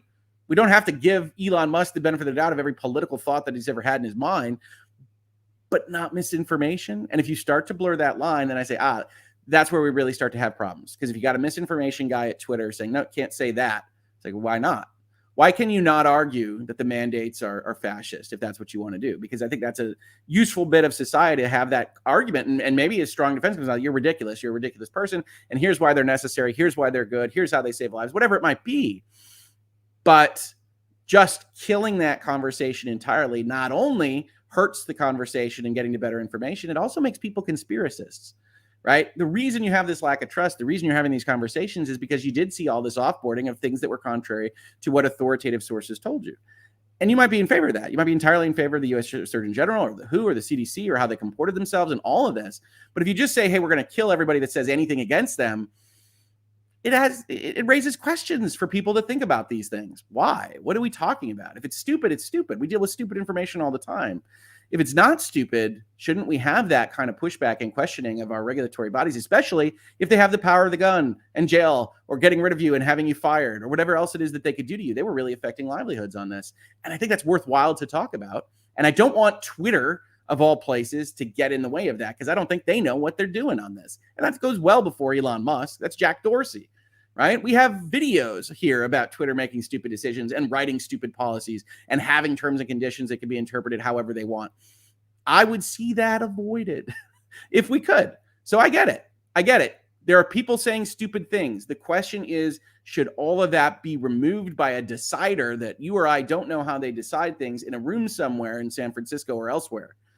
That Sarah, referring to Musk as a cursey word makes me almost as happy as when you diss on Chief Justice Roberts. Clapping emoji, smiling emoji, celebratory emoji. Thanks for the belated birthday gift. From that, Sarah, laughing emoji. Well, this is what he comes across as on social media. I cannot claim to know him, but certainly I don't take whatever he says in any given moment without that grain of salt at this point, because he does just say things for effect. Paul, the logical destination of muzzling alternative views is China now?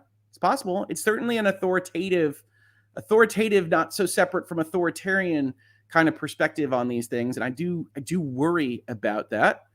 Midnight Wind says the actual conversation will resolve the misinformation problem quickly. I tend to agree. Don says, I think I'm done complaining about Musk. More interested on your thoughts on Midnight Suns over the next few days. Bitcast, definitely on the Bitcast, Don. I'm very excited about Midnight Suns, which is a Marvel card strategy game from Jake Solomon, the maker of XCOM, which I love. And so I'm really enthused about trying that game out. Already on pre-order, will be coming out tomorrow. So yes, I'll be talking about Midnight Suns on the Bitcast. You don't have to worry about that. And so, all right, let's take a look at the other kind of version of events here, because I do think the Washington Post skips on that a bit. And for some reason, did I close the whole window? Because that's going to be a problem. I did not. Fantastic. Just hang on one second as we hit multiple windows here.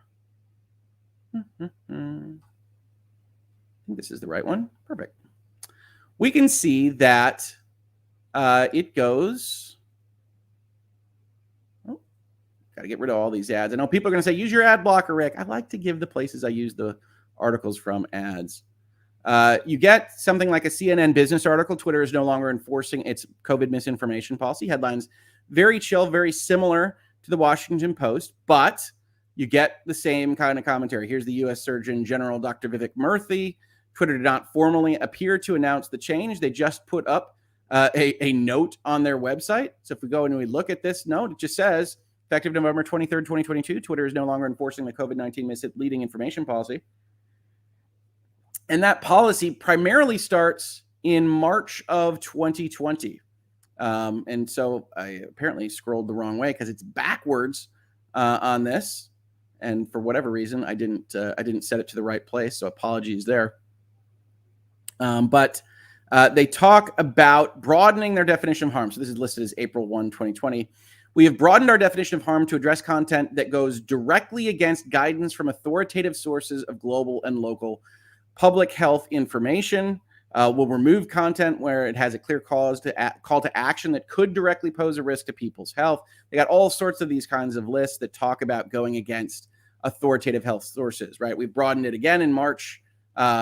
We are enforcing this in close coordination with trusted partners, including public health authorities and governments, to address things that go against authoritative sources. And that's all well and good. Twitter's allowed to run its platform how it will, but it's this government's problem that is going to come up again and again. So here's Reason. I don't think we've used Reason here on headlines before. Much like my follow Fox and Vox policy, Reason sometimes says good things. Reason often says ridiculous things. So let's judge what they say here. Twitter quits the Biden administration's ham-handed crusade against COVID-19 misinformation. So headlines, folks. Really setting the stage here. Elon Musk's rescission of the platform's prior policy, which forbade dissent from official guidance, is consistent with his promise of lighter moderation. The change in policy, which users first noted about a month ago after Elon Musk completed his acquisition of the company, is consistent with his avowed commitment to lighter moderation and more freewheeling debate. But according to the Washington Post, experts are warning that the move could have serious consequences in the midst of a still deadly pandemic. Reason with the sarcastic experts quotes here. So you get the vibe from them. They've got issues with this as presented. The fear has always been the justification for restricting what people can say about COVID on social media, and it is by no means groundless. If false claims deter medically vulnerable people from getting vaccinated or encourage the use of ineffective and potentially dangerous treatments, for example, the consequences could indeed be serious. But policies like the one Musk has ditched present two intersecting problems. Misinformation is an inherently nebulous concept. We've talked about that a lot in this space. And private efforts to suppress it on any given platform are strongly influenced by government pressure. Legal restrictions on COVID-related speech that go beyond recognized exceptions such as fraud and defamation would plainly be unconstitutional. That's legal restrictions, right? If there were a law, if the government were to move on people that said various things that aren't fraud, defamation, the very narrow classes in the United States that you can get in trouble for saying something, they would be unconstitutional. But, as Reason points out here, government officials can achieve similar results by publicly and privately demanding that social media companies do more to curtail the spread of misinformation. Quotes. Those demands involve not only more vigorous enforcement of existing rules, but also expanded definitions of unacceptable speech. Platforms like Twitter, Facebook, and YouTube have a strong incentive to comply with those quote-unquote requests, given all the ways that dissatisfied officials can make life difficult for them through castigation, regulation, litigation, and legislation. The writer was very happy with putting that list together. The upshot, to the extent that companies adopt stricter moderation practices than they otherwise would, is censorship by proxy. Now, this might be going too far. This is a very complicated question, right? And it's, whatever, it's 9 a.m. in the Eastern time zone here in the United States. But there is a line somewhere between a government saying, hey, I think it would be nice for you to know X, and the platform taking that information under advisement, like any other user giving it the information and saying, we'll choose to do something about that or we won't. And a government saying, we really think you should do something about this. It would be a pity if something were to happen to this establishment. Right? And sometimes you don't have to say that part. Reason goes on to look at another series of legislations happening right now. This is exactly what we're seeing, according to a First Amendment lawsuit that Louisiana Attorney General Jeff Landry and Missouri Attorney General Eric Schmidt filed last May. Discovery in that case has revealed emails showing how keen executives at social media companies were to placate federal officials by suppressing speech they viewed as a threat to public health. Twitter seems to have had an especially cozy relationship with the government's misinformation hunters. I'm looking forward to setting up regular chats. Sent an April 8th, 2021 message from Twitter to the Centers for Disease Control and Prevention, that's the CDC, to you and me. My team has asked for examples of problematic content so we can examine trends. So they're going and asking the government for this information. That's a little bit different than the government threatening them with it. So maybe Twitter's okay there. Twitter responded swiftly to the government's censorship suggestions. Thanks so much for this. A Twitter official said on April 16th, we actioned by labeling and removing the tweets in violation of our rules. They're very careful here. This is well said to try to avoid legal problems for Twitter, that it was a violation of our rules that you just made us aware of. The message, which was headed request for problem accounts, was signed with warmest regard. So much like you see the Washington Post putting its thumb on the scale in one direction, Reason is doing the same here. I don't know that these are the best arguments for treating Twitter as a state actor, but it is a concern, most definitely. That same day, Deputy Assistant to the President Rob Flaherty sent colleagues an email about a Twitter vaccine misinfo briefing. Flaherty said Twitter would inform White House staff about the tangible effects seen from recent policy changes, what interventions are currently being implemented in addition to previous policy changes, and ways the White House and our COVID experts can partner in product work. That starts to get much scarier in terms of, on the Twitter side, being liable as a government actor, right? Again, government can't censor you in the way that Twitter censors you as a private platform. But if they're working together and the government is making Twitter do something they wouldn't otherwise do, you get problems. Facebook, likewise, was eager to fall in line, especially after President Joe Biden accused the platform of killing people by allowing the spread of anti-vaccination messages. Such criticism was coupled with praise for companies that did what the Biden administration wanted. In an advisory to technology platform, CNN notes U.S. Surgeon General Dr. Vivek Murthy cited Twitter's rules as an example of what companies should do to combat misinformation. So again, in a regulatory environment, you can't just say, well, Facebook wants to do this or Twitter wants to do this. It's not a vacuum. So what Reason is trying to establish here, and I don't know if they're doing a great job of it, but they're trying, is to say, well, this whole environment is a place where you're getting threatened. You've got Facebook appearing in front of Congress all the time. You've got people talking about technology platforms, and it's in your best interest to do what the administration wants you to do. So how can we tell whether eager to fall in line is what the company would do on its own or whether they're being, quote unquote, encouraged to do it by the government? That July 2021 advisory, published the day before Biden charged Facebook with homicide, called for a whole of society effort, possibly including legal and regulatory measures to combat the urgent threat to public health posed by health misinformation. Murthy's definition of misinformation was alarmingly broad and subjective. Defining misinformation is a challenging task, and any definition has limitations, the Surgeon General wrote. One key issue is whether there can be an objective benchmark for whether something qualifies as misinformation. Some researchers argue that for something to be considered misinformation, it has to go against scientific consensus. Others consider misinformation to be information that is contrary to the best available evidence. Both approaches recognize that what counts as misinformation can change over time with new evidence and scientific consensus. Very useful if you're an authoritative source. This advisory prefers the best available evidence benchmark, since claims can be highly misleading and harmful, even if the science on an issue isn't yet settled. So this is where you really get into the broadening, right? We don't actually know, and your statement isn't wrong, but it calls into question certain things that we would prefer not having called into question. And I think anybody that's familiar with history at all can look at some of these and say, well, okay, so just to be clear, we've got a Galileo problem in terms of what is misinformation, right? That whole heliocentric theory of the solar system would be misinformation on the Twitter of whatever century that would be. Apologies, historians in the chat. And so you've got this issue that you can see, that anybody can see, where you say, oh my God, we don't want the government deciding these things for the most part. They're wrong sometimes. You don't even have to believe they're wrong all the time. You don't have to be like just an anti-government person. You can just say, hey, they're human beings like the rest of us. Twitter's now rescinded policy, which Murthy cited as a model, likewise defer to the officially recognized consensus. We have broadened our definition of harm to address content that goes directly against guidance from authoritative sources of global and local public health information. We are enforcing this in close coordination with trusted partners, including those governments. And under that test, says Reason, any expression of dissent from official advice could be deemed misinformation. Twitter explicitly forbade statements which are intended to influence others to violate recommended COVID-19 related guidance from global or local health authorities to decrease someone's likelihood of exposure to COVID-19. It specifically mentioned advice about masking and social distancing, both of which raise scientifically and politically contentious issues, especially when guidance inspires legal mandates. And those mandates are what Elon Musk was referring to in that Washington Post article. Is questioning the benefits of general masking misinformation? Yes, according to Twitter. What about conceding the effectiveness of properly worn N95s while describing commonly used cloth masks as worthless? Also misinformation, according to YouTube. If contradicting official advice is the criterion, questioning the scientific basis for requiring masks in schools or for maintaining a specific distance from other people likewise could count as misinformation. It's the questioning itself that the Surgeon General and Twitter identified, and that's where we really start to have problems. Even arguing that the cost of lockdowns outweighed their benefits might qualify, since those policies were aimed at enforcing social distancing. And Reason goes on here. I'm not going to go over all of this stuff, but suffice it to say, Reason presents a counter argument to the Washington Post. And earlier, you asked me what experts should be discussing this along with what the Washington Post describes. I do think that a properly balanced article on this would talk about some of the issues here. And it would talk about some clear examples of situations where Twitter banned or suspended people that turned out to have perhaps a either better or accidentally better understanding of what the likely outcomes of policies or what have you from the WHO or the CDC or the administration would happen in the future. And so I think you could have that conversation. I think it would be a better article for it.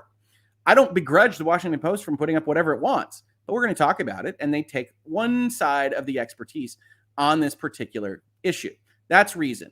Again, as I said, you've got the Washington Post, you've got CNN Business on the one side. You also have places like Ars Technica doing what Reason does in the opposite. Musk's Twitter abandons COVID misinfo policy, shirking huge responsibility.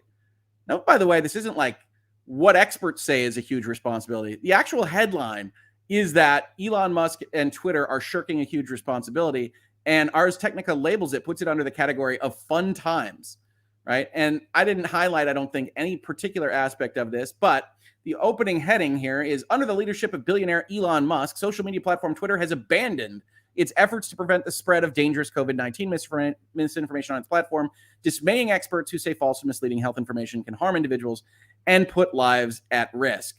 And I think there was some more, there's some more incendiary language here, which I should have highlighted and I didn't. But Ars Technica takes essentially the opposite tack, right? Dereliction, you see as a headline here. Under Musk, the company's priorities have clearly changed. Musk himself has a murky relationship with COVID-related health misinformation. These are supposed to be examples of misinformation. He tweeted that the coronavirus panic is dumb. Certainly think the panic can be challenged, as well as the falsehood that children are essentially immune to COVID-19. However, he later tweeted support of vaccines. Yesterday, Musk manufactured a skirmish with Apple, and they bring in Apple. So Elon Musk continues to be a story here. But the last bit of information I wanted to leave you with is that it's not limited to the U.S. Of course, not every jurisdiction on earth has something even equivalent to our notions of freedom of speech or desire to see that kind of push forth. We talked about the European Convention on Freedom of Expression earlier in Headlines and Hangouts, but Europe seems to be a place where they're a little bit more willing to potentially threaten Twitter to moderate more on their side. And this goes with the DSA. And we haven't talked about the DSA extensively here in this space, but Europe has passed or is in the process of passing regulations in its member states and at its high level in Brussels to be more draconian about moderation and internet information in general. From the Financial Times, Elon Musk is under renewed pressure from the US and EU over his ownership of Twitter as regulators clamp down on the billionaire's push to transform the social network into a freewheeling haven of free speech. The European Commission on Wednesday threatened Musk with a ban unless Twitter abides by strict content moderation rules, as U.S. Treasury Secretary Janet Yellen indicated that Washington was reviewing his purchase of the social network. So again, when we talk about what Twitter or Facebook or anyone else decides to do, the fact that the government says, hey, we're reviewing you and closely looking at whether or not you're illegal is part of what might be a duress argument for claiming that one of these parties is a state actor and violating the Constitution. The warning from Brussels came in a video call between Musk and Terry Breton, the EU's commissioner in charge of implementing the bloc's digital rules, according to people with knowledge of the conversation. Breton told Musk that Twitter must adhere to a checklist of rules, including ditching an arbitrary approach to reinstating banned users, pursuing disinformation aggressively, and agreeing to an extensive independent audit of the platform by next year. Now here, we get into another kind of conflux of law and rights, which is to say the EU, it's their jurisdiction. They're allowed to do whatever they want with it. The DSA I find to be potentially problematic across the internet. We might talk about that in a video at some point. But you see here what that kind of threatening language looks like, right? We don't like what you're doing with banned and non-banned users. You need to pursue disinformation aggressively, as determined by whom? The EU, one presumes, and that you have to agree to let us audit your procedures. Now, for one thing, I think all of the platforms could be advantaged, both on their level and at the consumer level, by being more transparent about how they actually use their terms and conditions. So I think that kind of thing is okay, but I would prefer to see that not done under threat of ban from a government jurisdiction. Musk has warned that unless he stuck to those rules, Twitter risked infringing the EU's new Digital Services Act, a law that sets the global standard for how big tech must police content on the internet. They'd love to think it does. We'll see how it goes down in the future. Breton reiterated Twitter could face a Europe-wide ban or fines of up to 6% of global turnover if it breached that law. Twitter's owner said repeatedly that he thought the DSA was very sensible, said people briefed on the conversation. That's probably what you do say in that conversation. Adding that he had read the legislation. No, he didn't. Part of the reason that there isn't a DSA video right now is that the DSA is ridiculously long and complicated. Yes, I don't believe him. Thought it should be applied everywhere in the world. Musk has previously said Twitter would adhere to all relevant laws. Among the EU's demands is that Musk provide clear criteria on which users are at risk of being banned. That would be lovely. Musk has reinstated Donald Trump's account after holding a poll of users on whether the former U.S. president should be allowed to return to the site. This is, again, kind of technically true. I don't really believe that poll settled the question for him. It was cover. In a blog post, Twitter said none of its policies had changed and that its trust and safety team remains strong and well-resourced, but added our approach to policy enforcement will rely more heavily on de-amplification of violative content, freedom of speech, but not freedom of reach. The company said it still sought to promote and protect the public conversation, but that it had changed its approach to experimentation by undergoing more public testing. Senior EU officials have expressed concerns over whether Twitter has enough staff to comply with the new rules. You really don't want regulators getting involved with how many people you have to employ, but there you go. In the U.S., authorities' scrutiny of Twitter appears to be focused on foreign ownership of the social media platform. In comments at a New York Times conference, Yellen mentioned the Committee on Foreign Investment in the U.S. when asked about Twitter, saying it looked at transactions involving foreign investment to see if they create national security risk. Interestingly enough, I don't believe the actual investors changed from when it was a more publicly held company to now. The Treasury Secretary added, we don't comment on work that's in progress, but if there are such risks, it would be appropriate for CFIUS to have a look. That's that Committee on Foreign Investment. Securities filings show the Prince of Saudi Arabia, I'm not going to give that a try, folks, I apologize, rolled over 35 million shares. Now, rolled over means he was already an owner in the company. So it's a little bit unusual to say, hey, now it's a problem. Kingdom Holding Company, an investment fund controlled by the prince, owns stakes in U.S. companies, including Citigroup, Uber, and Lyft, according to its website. U.S. President Joe Biden this month said Musk's cooperation with other countries was worthy of being looked at by American authorities. While Yellen herself had previously dismissed the likelihood of such a probe, on Wednesday she said she had misspoke. So there is a lot going on behind the scenes at both the EU and U.S. level, which does raise kind of the reason, slightly hyperbolically headlined, concerns about state action and government and what it is that Twitter and Facebook and YouTube are doing when you see Twitter kind of go off the beaten path of big tech and say, we're going to do something different. You don't have to like it, but they say they're going to do something different. And the EU and the US immediately say, well, you're under investigation for all sorts of stuff. You can see how the actual case gets presented that Twitter is actually a state acting body when this kind of stuff comes out. So that's the state of play here on December 1st, 2022. There's more. You heard just from the super chats and the chat commentary in general, there are things like them being forced to reinstate head of one of their offices in Ireland, I think it was, and all sorts of stuff that keeps happening. So it's very interesting to follow. I hope you find it as interesting as I do. Let me know what you think before we head out for our wonderful Thursday today. Britt, come in with another super chat. Can we talk about misinformation from trusted people? I bet I can still find Maddow saying the vaccine stops the virus dead. Cannot be transmitted in YouTube without a latest info banner below it. Maybe. I don't know. See, the problem with authoritative in general is, one, that really shouldn't be the way that you decide on truth value. But two, it's establishing what's authoritative. And for the most part, YouTube's tack has been to say, well, if you've got a studio and a multinational media corporation behind you, then you're authoritative, which is interesting, because a lot of those channels, and I'm not going to call out Rachel Maddow or anybody in particular on this, a lot of those channels have essentially talking heads, just people that comment on things, very much not different than Hangouts and Headlines, if we're being honest. And that isn't any more authoritative, well, than me or anyone else, although I probably admit to not knowing things a little bit more than those talking heads do. And so that's a problem fundamentally. It's even greater problem, and I covered this when we have the authoritative, just look for the word authoritative on my channel, vis-a-vis YouTube, is that they will claim things like, who do we have? Rachel Maddow, Tucker Carlson, whoever, talking heads on these various channels are more authoritative on something like, I don't know, corporate merger law than I am, because I don't have that media backing me. And that becomes a problem, right? Because they aren't good enough at looking at someone's actual credentials, what they've said, the number of times that I have accurately talked you through one of these issues, which I would say is pretty good. I'm pretty proud of my record on this stuff. And instead just go with, well, you don't have MSNBC behind you. Say, well, I'm kind of glad for that, but it's true, YouTube. And so I do think that they take this different approach. And I think that becomes a problem. It also becomes a problem of trust, not just for the platforms, but for the media companies. And I think you see trust way, way, way down after the last couple of years because all of these things were challenged properly. And I don't know what to tell you on YouTube and these particular policies. I think they're wrong. I think they're wrong-headed. Is Elon Musk's answer the right one? I'm not going to promise that at all. So, yeah. All right. Well, folks, I think this has been a wonderful episode. I really like talking it through with you all. I always like to try to highlight the different angles you can look at in these various topics. And I do think, the Washington Post article was not Ms. Lorenz's worst, but it definitely takes a specific slant. Reason takes a specific slant, right? They very much do. They're not doing the opposite. They're not talking about all the experts that say good things about, misinformation policies and public trust in health and safety. So I always think it's useful to kind of look at these different angles. I think both probably go too far if I'm being fully honest on these things. But there are interesting ways to look at all of these questions. Leanne says the hard part from someone who works in medicine is that the medical community doesn't have full agreement on anything, really. Not when you get into the nitty-gritty of treatment and prevention. I think that's the nature of professionals, right, Leanne? I mean, that's certainly the case for me looking at a legal profession. And that's a little bit different. Generally speaking, we're acting in a total ephemera. Is our contract good or not is determined by another human being in a different way.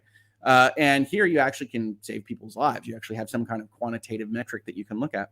But I think professionalism is in and of itself a lack of certainty.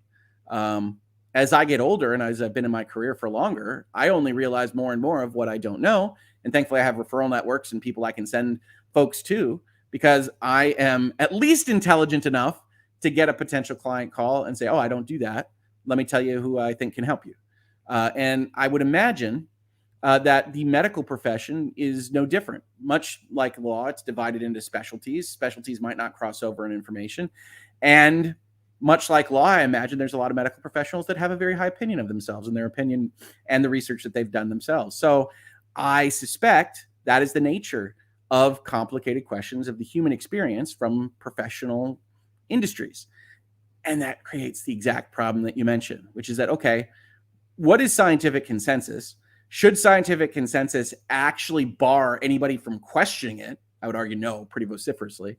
But even if you think that there should be some kind of limits on that process, what do we do to establish what consensus is? Right. And I talked about the Galileo problem. That exists.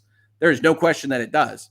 And even Twitter and Facebook and YouTube have dealt with it as our understanding of the pandemic has changed and been modified over the course of a couple of years. Now, they don't apologize for that. They don't talk about we're sorry we suspended you for this or that, or people saying when the vaccines were first introduced, we don't have any proof that it affects transmission. And it turned out to not be as useful on transmission side as we would have hoped, regardless of what the sources said at the time. And it's just like, oh, well, sorry, that was true at the time. It's not helpful to what you're supposed to be doing as a communications platform. So I understand everybody. I understand your position of saying, yeah, I mean, this is tough. We don't have agreement. I also understand the actual experts that are, for giving the benefit of the doubt, we want to believe they're good people. And I like to believe that about people, want to save lives and look at this and say, well, there is an idiot saying 2 cheese sandwiches can save COVID. And if one person believes that, that's an unfortunate thing. But it's very draconian to go in and say we have to squash everybody questioning anything that we say. It also is self-elevating of saying, well, I just happen to have that seat. You just have to listen to me if that's what it takes to save that one life. I don't know what to tell you on that. I don't know that Elon Musk being zany at Twitter is the right answer, but I do like the fact that folks are talking about this. I do like the fact that we are having a conversation that we probably should have had at least a year ago about what misinformation is and who gets to decide and what liability we want to impose if you disagree with what a platform decides on these kinds of things. I think it's an important conversation to have. All right, folks. Well, thank you so much for joining me in Hangouts and Headlines today. Tomorrow will be Casual Friday. I don't know whether there'll be a Virtual Legality episode today or not. I suspect there will be. But I want to thank you very much for joining me, for all the wonderful Super Chat support. And for you Utreon supporters that tried to ask a question yesterday, I'm very apologetic for not capturing them.